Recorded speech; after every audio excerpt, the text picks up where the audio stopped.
All right, so it's the end of 2025. This is the update video of my Civic, what I've been up to, what's been going on, what are the future plans for the channel, possibly, or the Civic. Just thought I'd update you guys because I've been missing in action. For a lot of you guys that are new to the channel, welcome. My name is Greg. This is Bully Kid, and this is my 8th gen Honda Civic. So a couple years ago, I actually decided to turbocharge this because I wanted a new car, but I didn't want to spend new car prices. So I still wanted to have fun, and being a car guy, I'm like, hey, I had this car with stance and everything.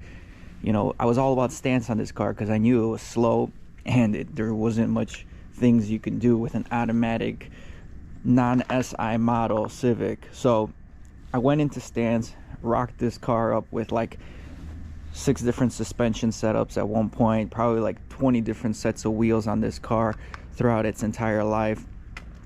And once I got past all that stance stuff, because I messed up my subframe on this car at one point, I decided I was gonna just keep it stock, and that's pretty much where I was until, you know, I'm like, I really got interested in turbochargers and trying to figure out how turbos work and all that stuff. And I did about 6 months of research before I pulled any triggers. But after 6 months, I decided to do an eBay turbocharger on it.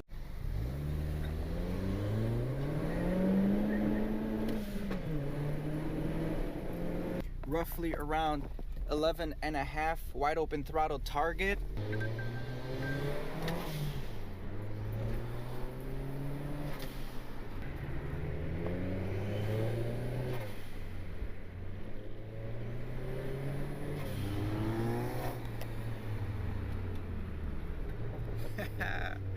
That's what I'm talking about. So we got Honda from Facebook Marketplace, just because, you know, tuning is the biggest reason why these motors fail, and because people don't do the full package like you're supposed to, right? They slap on a turbo, they try to boost, they try to get boosted, and then they never change the tune, and these things go real quick if you're gonna pull that kind of game. So we turbocharged it.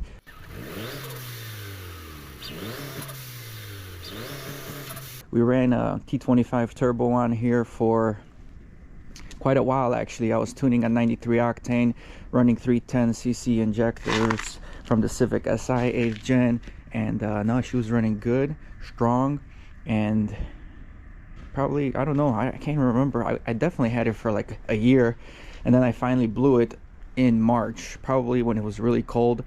And I'm assuming I blew it because I bent cylinder number 1 rod. But the reason I think it blew is because I didn't factor in the tune for this really cold climate. And when it's really cold outside and dense, the air's dense, it requires way more fuel. And I think we kind of maxed out those 310cc injectors during that cold temperature, and we were still running about 8 pounds of boost. Actually, when the weather got colder, the car saw more boost as well compared to the summer. So we added more boost technically due to the cold temperatures. We needed more fuel, so it was a bad combination.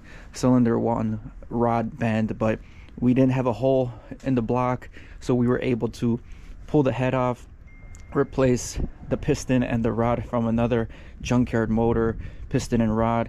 I used the same rings, sealed it back together with the new head gasket, and she's been running strong for probably 35 to 38,000 miles since, pretty much stock. The car's doing okay overall. I swapped out wheel bearings recently, you know, did a lot of the suspension.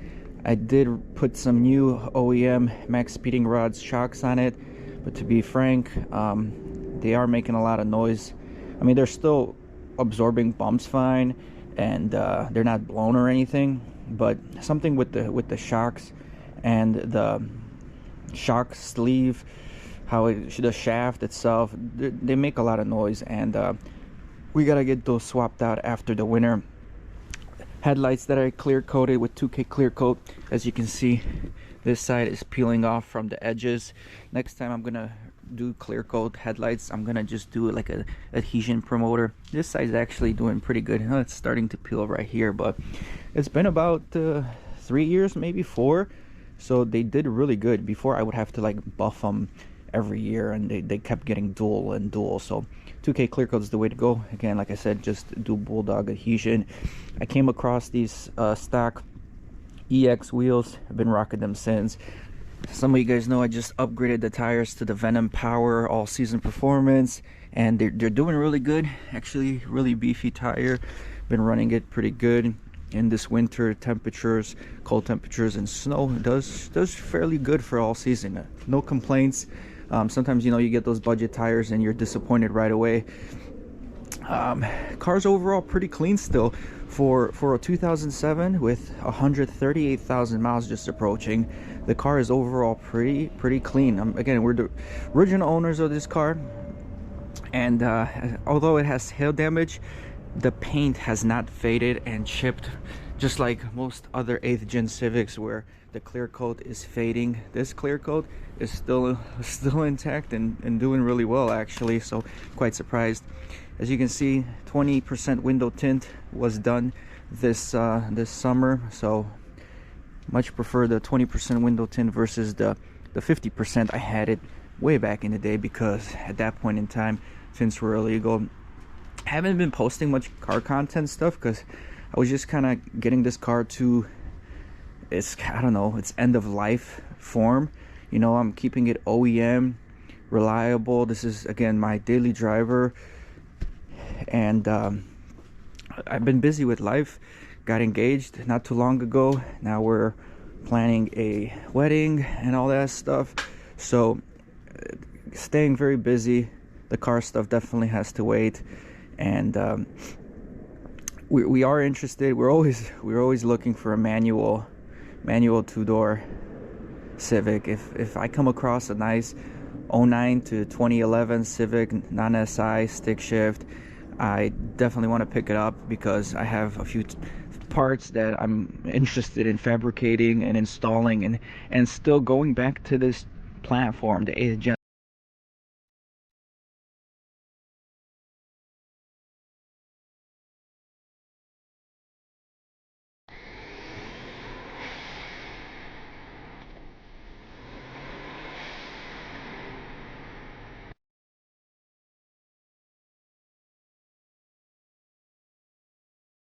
And you can tell the torque right away, man. By one gear, you're already car length and fucking pulling, man. And I'm same start and everything, you know what I mean?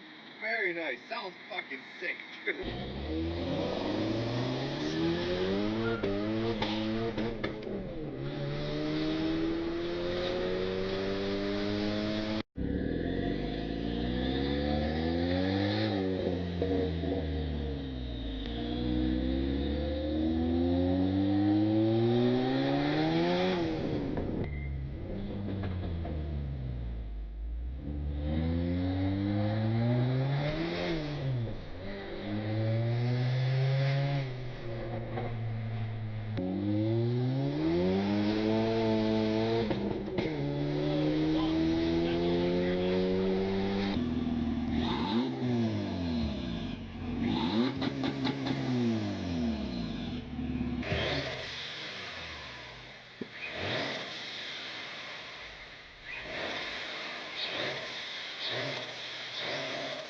Platform where I can make my ideal turbo kit.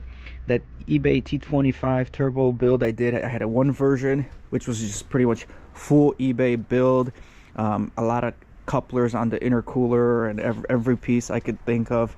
I didn't really know how to weld or anything like that. Version 2, I welded the intakes a little bit better. The charge pipes were routed much better, blow-off valve directly mounted to the charge pipes. Looked super cool, super clean, but the turbo itself just wasn't as efficient. The downpipe was not efficient whatsoever, so a lot of limitations with the eBay turbo kit.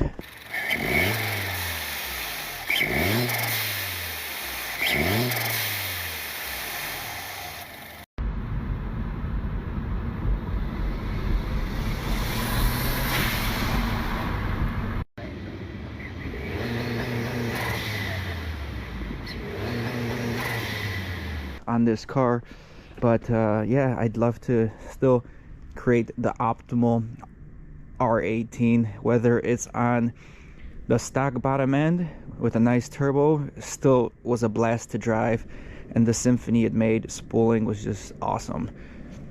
When you slap a turbo kit on a naturally aspirated car, there's no competition compared. Even if you have a factory car, sometimes those blowout valves are recirculating and you don't hear all those noises that you would like to hear from your turbocharged car. But I also do have the forged rods and pistons from King Tech Racing.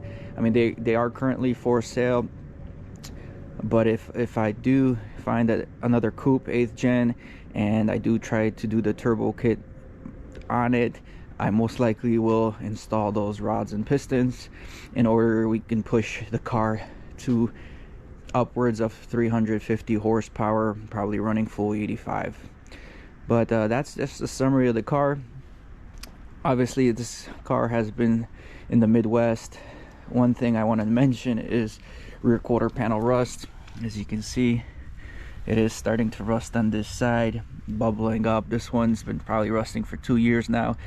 I did roll these rear quarter panels like 10 years ago when I was running stand setup, like I mentioned before, and that's probably what caused this side to go bad so fast, because that paint probably cracked and the moisture got in and started cracking this side. I'm glad still no rust on this side, but in all due time, you know, you can't get away from it. From the Midwest, you're always gonna have some kind of rust on your car, especially if it's a daily driver. But yeah, that's just the update video on the car, guys.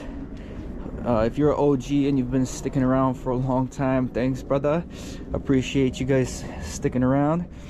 Drop some comments, show some love, how long you've been with me on the channel, and what you're looking forward to seeing for the future, because at some point, once I settle down, everything's good, and maybe we upgrade locations where I have a garage where we can actually work in, not this garage that's storage all the time.